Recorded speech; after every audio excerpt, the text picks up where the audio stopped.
Hey everybody, hope you're doing well. Today we are on day 3 of Maple's refresher course. So we're going to go ahead and talk about a lot of the things we discussed in today's lesson, which includes things like loose leash walking, holding Maple accountable during exercises and commands, and of course paying attention to the tone in which we are speaking to the dog. Remember, dogs learn better in tones rather than just words, so it's really important how we preface our correction words, our commands, and our marker words. So we're going to go ahead and I'm going to practice our place command. But while doing so, I'm going to work on my loose leash walking. Now remember, when we are working on our loose leash walking, it is important to maintain no tension on that line. Tension is to communicate. So if there's tension all the time, she's going to get desensitized to the pressure. And we don't want that because that's our tool, like I said, once again, to communicate with her. So we want to make sure that it's nice and loose, and we'll apply tension as needed. And we want to make sure she's staying in our sweet spot, which if you remember is right at our hip.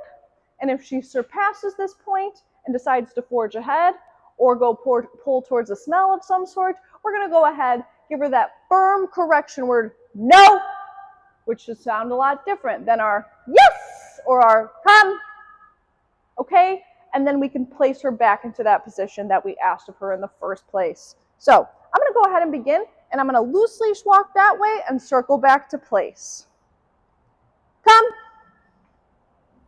Yes. A lot of times people forget to mark the loose leash walking. She is walking at my side, so I really want to make sure she understands that, hey, you did a great job. Keep it up. Come. Yes. No. And when she pulls towards the smell, I gave her that pop correction. Now, it's important that when we give that pop correction, we are not elongating the prong and pulling back on their neck. Rather, it should be a swift, no, pop on the chain, okay? Nice and quick. And remember, the corrections must be timely. We want to really try to hit it between that 1 to 3 second mark, because after about like 5 seconds, she doesn't know what, she's lost total thought of what we just went over. So there's no point in correcting her at that point because then she'll just become confused. So we're going to go ahead and I'm going to put her on place. Maple place. Yes! Marking that action because she did it. Once all 4 feet are on, that's when I applied that marker word. Down. Yes! It's important to give the dog the opportunity. We know very well that Maple knows these commands. So we're going to go ahead, we're going to give her the command, see what behavior she's going to offer us, give her a chance, and if she doesn't do it, then we'll go ahead and correct her. But in this case, she did, so we're going to go ahead and leave her there. Nice job, girl. So right now, I'm going to implement a bit of a distraction. When I walk around her like this, we're working on a bit of duration and distraction. Because me circling her, as well as the leash moving back and forth, is a distraction, even if it's a little one. No, place. So she stepped off, so I popped her, and I repeated the command I originally asked of her. So we'll give her another second to maintain this hold. A lot of times too, when I'm practicing these distractions and durations, I like to practice dropping the leash and picking it back up. I don't want her to think that every time I pick up the leash, you're automatically just going to get up and fly off the place, or fly out of a sit, or fly out of a down, etc. Okay? So what I like to do is I'll drop the leash, and I can continue to do my little walk around her just to stay nice and close in case she decides to break it, so that way my corrections are timely.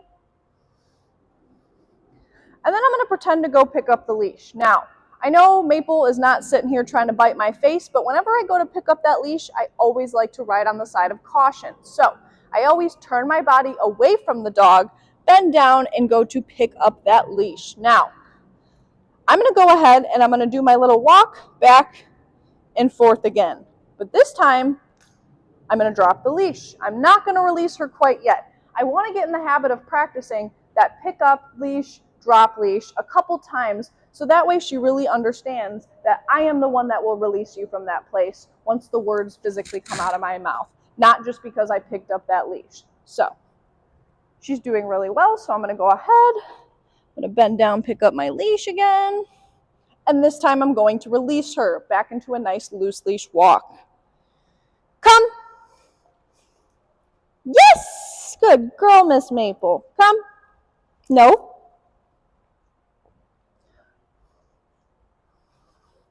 And once again, I'm going to come put her back on that place. Place. Yes! Marking it once all 4 feet are on. Down. Yes! Now, if you are paying attention, we are really trying hard to preface those tones. We do not want to confuse the dog. So remember, our marker word, yes, should be nice and high pitched. No. Correction word should be firm. Down. Once again, our words don't need to have anger and frustration behind them. A matter of fact, they shouldn't. Anytime we're training, if we're getting frustrated, it's usually best to step away and calm down, then come back to the problem at hand. Because then we're never going to get anywhere. If I'm yelling in her face about what commands I want her to do, I don't expect her to very much like that result. And she'll most likely start coming back at me. So it's important to remain neutral. No. Sit. Come. Down. Yes! Really emphasize the S on our marker word, yes. Good girl, Maple. So, I'm going to go ahead. I'm going to pick up my leash again. I'm going to step around her, once again working on some of that distraction.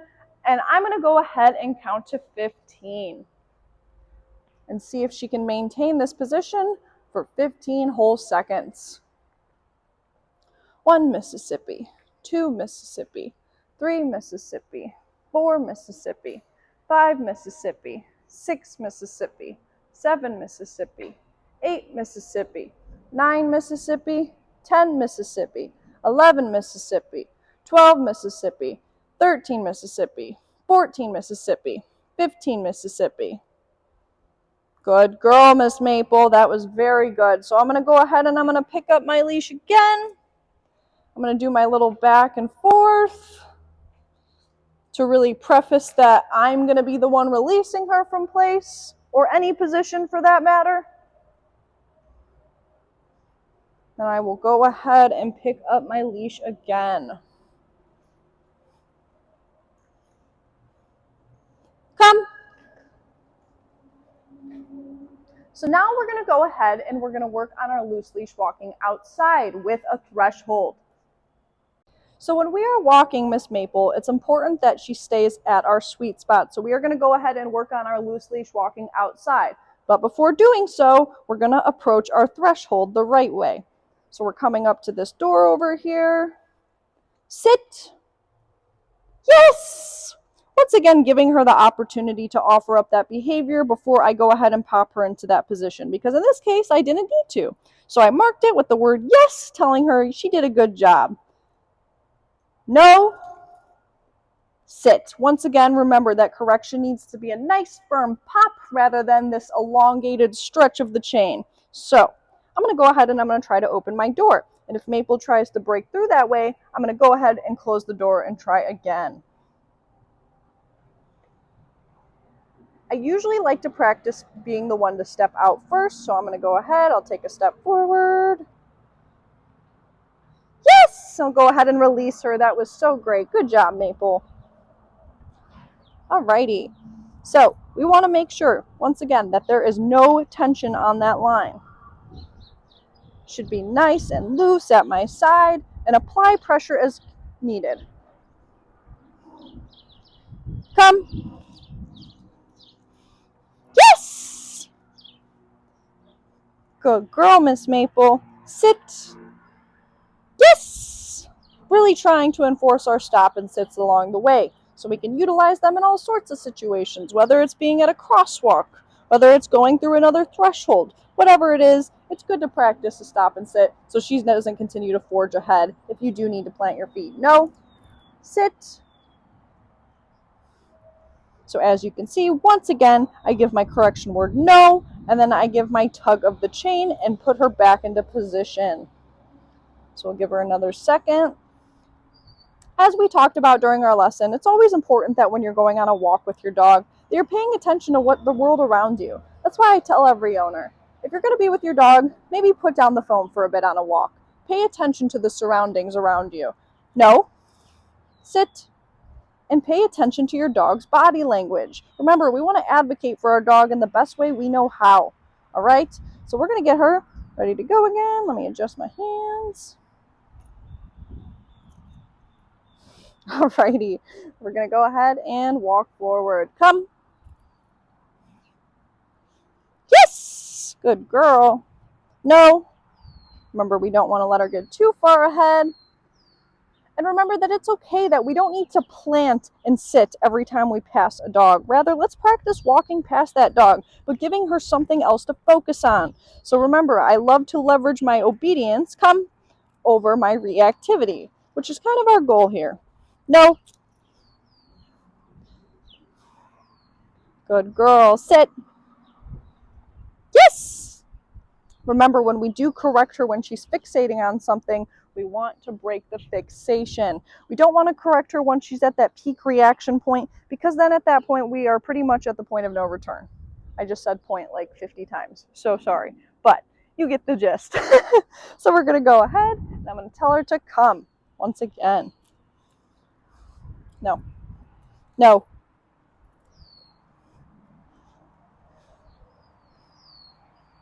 Come. Yes!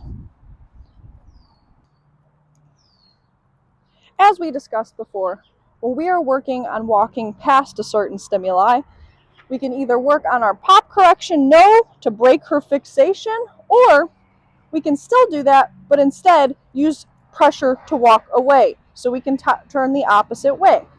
No, come. And do that 180-degree turn, just to redirect her focus a bit. And we can do the same thing by walking into her, by creating spatial pressure. No. Once again, redirecting her focus back towards me in the way that we are trying to go. Maple is doing a good job. Just make sure we are really focusing on our voice tones and holding Miss Maple accountable. Otherwise, the biggest thing I can say is consistency is key. The more we practice, the better she'll do, even if it's for 15-20 minutes a day. And if you don't have that kind of time, at least try to fit it into your schedule, like practicing place when you're working on making dinner, when you're watching a movie, practicing our stop and sits as we're going through doors, even car doors or crate doors. Anywhere we can kind of fit in some training that is ideal for us. Otherwise, I hope you guys have a great one. I'll see you in the next video.